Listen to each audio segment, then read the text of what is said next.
Contraste indefinido imperfecto. Uno de los temas que más dificultad presentan para los hablantes extranjeros es la diferencia entre el uso del imperfecto, cantaba, y el indefinido, cantó.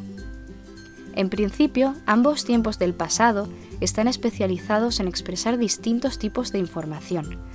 El indefinido sirve para presentar acciones ocurridas en un espacio de tiempo bien delimitado que puede ser un punto o un bloque temporal. Como en las frases, a las 8 empezó el examen. Entre las 8 y las 9 tuvo lugar el examen. Como vemos en los ejemplos, el indefinido suele venir acompañado de marcadores temporales que subrayan esa delimitación temporal característica. Son marcadores del tipo la semana pasada, el mes pasado, el año pasado, a la semana siguiente, el mes siguiente, el año siguiente, hace un mes, hace 3 días, el otro día, el 7 de abril de 2018, durante 3 semanas, entre 2016 y 2017, de pronto, de repente. La lista es sin embargo más amplia, como puedes ver aquí.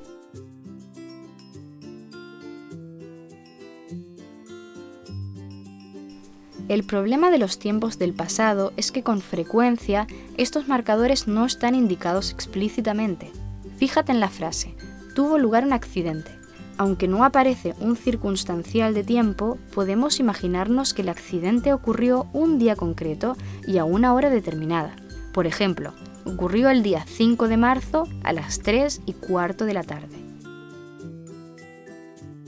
En segundo lugar, el indefinido sirve para indicar acciones que suceden, es decir, que van ocurriendo en orden cronológico. Por ejemplo, sonó el despertador, se duchó, desayunó, se lavó los dientes y se fue a clase.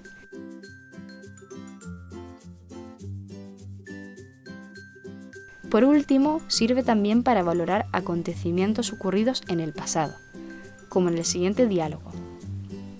¿Qué tal ayer en el cumpleaños? Fenomenal, la fiesta fue genial.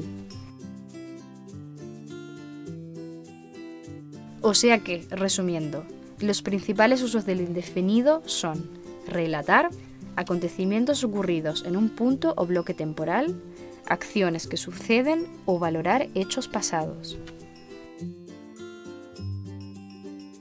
Y ahora veamos, en contraste, cuáles son los valores del imperfecto.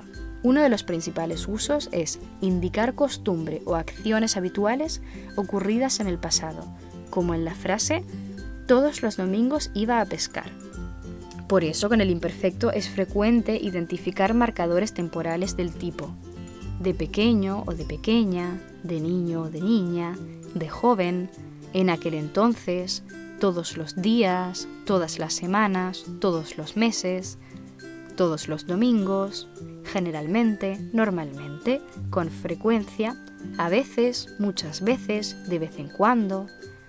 Ten cuidado con marcadores como siempre y nunca, ya que pueden indicar costumbre, pero no son privativos del imperfecto y pueden funcionar también con otros tiempos. En segundo lugar, el imperfecto sirve para describir el aspecto, el carácter o una situación en el pasado. Por ejemplo, mi hermano era pelirrojo. Un tercer valor muy importante es describir el trasfondo en el que va a desarrollarse una acción. Por eso, en este tipo de oraciones suelen aparecer imperfecto e indefinido funcionando en la misma frase. Estaba leyendo y de pronto se cayó el jarrón. El imperfecto puede aparecer también detrás de verbos de lengua, pensamiento o percepción. Diremos entonces, dijo que venía, pensó que venía, vio que venía su amiga con una tarta. Por último, hay otros dos valores del imperfecto que son interesantes. Sirve para presentar dos acciones simultáneas. Ana cantaba y José tocaba la guitarra. Y también se utiliza en fórmulas de cortesía. Por ejemplo, en una tienda el vendedor te puede preguntar ¿qué deseaba? Y ahora repasemos. El indefinido sirve para expresar acciones que no tienen vínculo con el presente y ocurren en un punto o bloque temporal. A las 8 empezó el examen, o entre las 8 y las 9 tuvo lugar el examen. Para expresar acciones que se suceden cronológicamente, se levantó, se duchó, desayunó, y para valorar, la fiesta fue genial. Por el contrario, el imperfecto se usa para expresar costumbres o acciones habituales, todos los domingos iba a pescar, para describir, mi amigo era pelirrojo, para indicar el trasfondo de una acción, estaba leyendo y de pronto se cayó el jarrón, detrás de verbos de lengua, pensamiento o percepción en pasado. Vio que venía con una tarta, y además con acciones simultáneas o para expresar cortesía. Eso es todo. ¡Hasta la próxima!